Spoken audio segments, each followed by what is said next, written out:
মুখ্যমন্ত্রী তো গোটা বাংলার মুখ্যমন্ত্রী একসময় নন্দীগ্রামে আমাদের মমতা ব্যানার্জিকে 1956 ভোটে হারিয়ে তিনি প্রতিনিয়ত আপনারা দেখেছেন যে তিনি বলতেন আমি সনাতনী, আমি শুধু হিন্দু ভোটে নির্বাচিত বিধায়ক।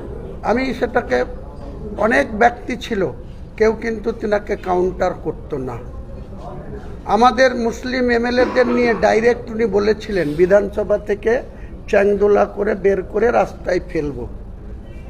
44 জন মুসলিম এমএলএ ছিল, কেউ কিন্তু কাউন্টার করেনি। আমি হুমায়ুন কবির কাউন্টার করেছিলাম, যেটা আপনি বলতে পারেন না। তো আজকে তিনি বাংলার মুখ্যমন্ত্রী, 11.5 কোটি মানুষের তিনি মুখ্যমন্ত্রী। আমি একজন 294 মধ্যে আমি একজন এমএলএ, আমি কিন্তু বাংলার মানুষের জনপ্রতিনিধি। সেখানে আমাকে যে ভোট দিয়েছে তারও জনপ্রতিনিধি, যে আমার এগেনস্টে ভোট দিয়েছে তারও জনপ্রতিনিধি। এই জায়গায় আমি বলতে পারি না আমি শুধু মুসলিম। আমি 1,23,800 ভোট পেয়েছি। আমি কাউন্টিংয়ে হিসাবে আপনাকে দেখিয়ে দেব যে মাত্র অমুসলিমের ভোট 1100।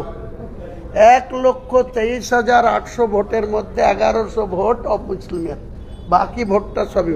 আমি বলতে পারি না যে আমি মুসলমানের প্রতিনিধি, আমার সংবিধান সেটা স্বীকৃতি দেয় না। আমি যখন জনপ্রতিনিধি, আমার কি ক্ষমতা, আমি কতটুকু যেতে পারি।